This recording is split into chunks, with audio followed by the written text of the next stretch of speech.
は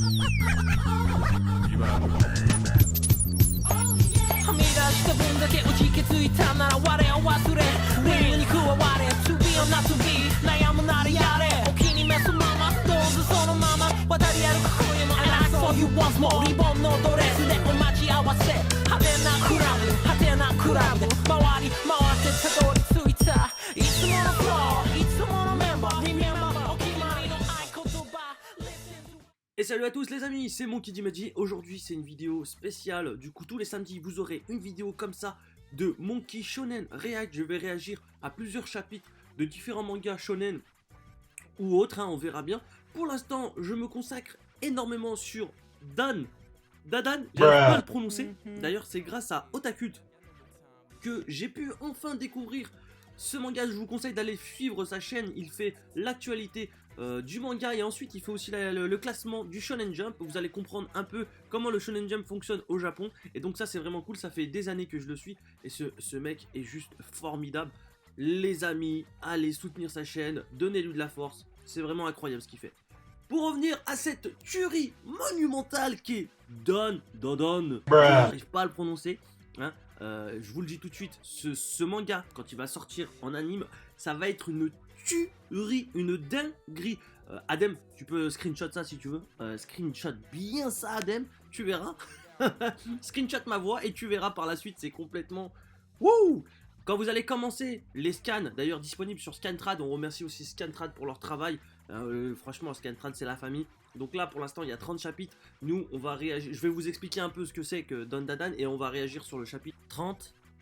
Et je vais donner mon avis sur le chapitre 30 qui est juste un petit bijou. Voilà, ça va commencer fort. Takakura, un garçon passionné par les complots mais qui ne croit pas aux fantômes. Et Ayase, une fille bercée par les esprits mais qui ne croit pas aux extraterrestres, rencontrent un mystère dépassant leur entendement mutuel. S'enfuit une histoire d'ado occulte. Les amis, je vous jure que ce mélange-là était improbable. Mélanger des extraterrestres avec, bien entendu, des yokai, tout ce qui est esprit, fantôme, bien sûr, du Japon. Faut vraiment avoir une case en moins. Mais vraiment, une case vraiment en moins. Là, vous descendez au parking P8, souterrain au P8. L'auteur de ce manga qui m'a tellement conquis s'appelle Tatsu Yokinobu. Je sais pas ce qu'il a vécu dans son enfance, mais franchement, il devait être bercé par les vidéos YouTube des complotistes et bien sûr les histoires de fantômes de mamie et papy. Parce que ce que je trouve formidable, c'est, comme je disais au tout début, il a réussi à mélanger ces deux styles qui étaient complètement mais insensés à voir dans un manga. Et il l'a fait. Il l'a fait et je vous jure que j'ai été conquis.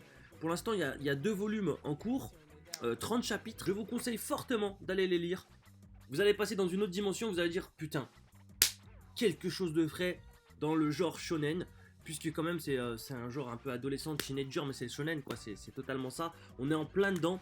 Surtout si vous êtes des collégiens ou des lycéens, vous allez être... Ce qui est cool, c'est quand t'es plus jeune, quand t'es plus jeune et que tu lis ce genre de manga, et ben tu te mets bien à la place des héros et tout, mais plus tu prends de l'âge et plus c'est dur de s'identifier carrément aux héros. Et là l'auteur a réussi à faire quelque chose qui est incroyable, c'est peu importe l'âge que vous avez, vous allez carrément être plongé dedans. Et pour moi, quand un auteur arrive à vous faire plonger entièrement dans une œuvre qui est totalement loufoque, et ben c'est une totale réussite. C'est une totale réussite. Dadan, c'est un coup de maître de Tatsu Yukinobu et j'ai même hâte que l'anime sorte pour pouvoir nous sortir une animation de folie. Enfin bref, les gars, je vais pas trop m'éterniser, foncez sur ce manga, vivement une sortie FR pour pouvoir acheter les tomes. C'est parti pour ma réaction et mon analyse du chapitre de Dadan.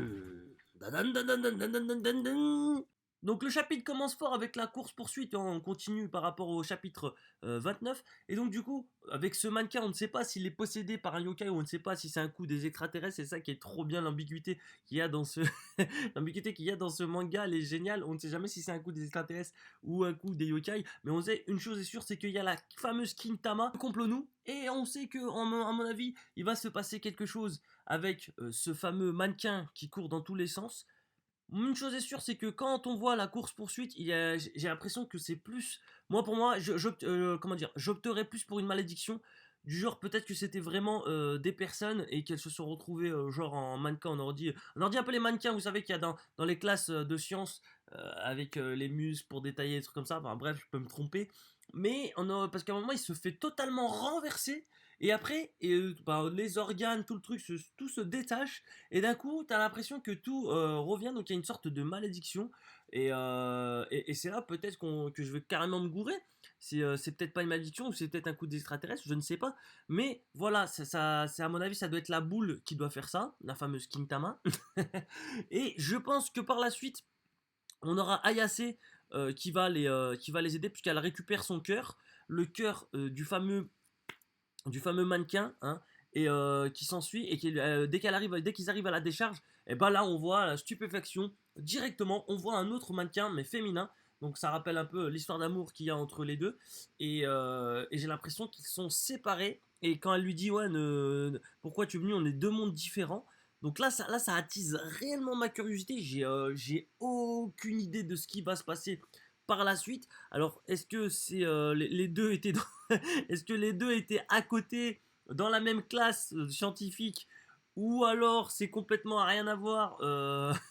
Je sais pas. Les mecs, je vous jure qu'avec cette hauteur, je suis totalement perdu.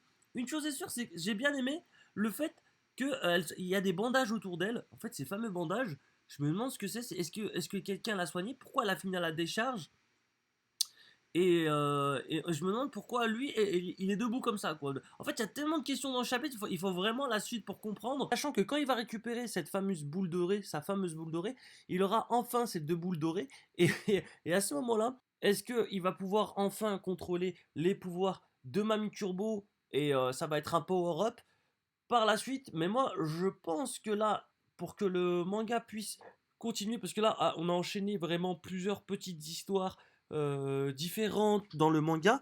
Le truc, c'est que vraiment, le truc par la suite, il faudrait vraiment avoir un vrai ennemi, un vrai yokai qui est surpuissant, qui devrait peut-être arriver par la suite, ça c'est sûr et certain, ou alors une organisation de yokai et d'extraterrestres. En tout cas, il y a les extraterrestres déjà qui essayent d'envahir, il y a les extraterrestres qui essayent déjà d'envahir totalement la planète, et les yokai la défendent. Donc, faut voir ensuite par la suite si c'est vraiment les méchants sont soit les yokai, soit les extraterrestres. Et là, c'est là tout l'enjeu. Eux, c'est les défenseurs. Donc, j'espère qu'il n'y aura pas tout le temps des petites histoires. J'espère qu'à un moment, il y aura vraiment une trame principale avec bien sûr des secrets, tout plein d'autres choses. Mais là, pour l'instant, ce chapitre 1030, j'ai vraiment aimé. J'ai hâte de découvrir cette suite, hein. C'est vraiment une des premières réactions en live, donc je vais essayer de m'améliorer au fur et à mesure. J'essaierai vraiment de faire le pour les comptes, et surtout sur une œuvre comme ça, c'est assez difficile, mais c'est un manga qui me tient à cœur, et j'y tiens. Donc j'essaierai de faire plusieurs fois des réactions sur Dan Dadan, et j'espère vous avoir fait découvrir, comme Otakult m'a fait découvrir, ce manga qui est juste extraordinaire. Bon chapitre 30 dans l'ensemble, hâte de voir ce qui va se passer par la suite. J'espère que cette petite analyse et review du chapitre 30 vous a plu. Je ferai ça tous les samedis sur différents chapitres. Bien sûr, là je me suis occupé que d'un seul chapitre. Mais samedi prochain, promis, je vous ferai plusieurs chapitres dans une vidéo. À ce moment-là, ça sera un format un peu plus long. J'essaierai de faire 5 minutes de chaque, 5 minutes de chaque manga. J'essaierai de faire 2 ou 3 mangas dans une vidéo. Et dimanche, je vous réserve, bien sûr, maintenant, ça va être les dimanches Big News, mais ça va être vraiment des vidéos sur l'actualité de One Piece, toute la semaine de l'actualité One Piece qui s'est déroulée. J'essaierai de vous trouver tout plein de choses. J'ai vraiment envie de me consacrer au week-end sur 2 types de vidéos différentes. Donc samedi, tout ce qui est réaction d'autres chapitres de Shonen, et dimanche, c'est vraiment sur du full One Piece, l'actualité One Piece, et y compris bien sûr l'actualité de One Piece Fighting Pass et de ce qui s'est déroulé, et puis le tralala. Voilà les amis, je vous remercie d'avoir été avec moi sur cette vidéo. Elle a été assez courte, mais c'était mon premier exercice dans ce domaine, et j'espère par la suite vous régaler sur plein d'autres mangas. A très vite, c'était Monkey des Midi sur Monkey Shonen React.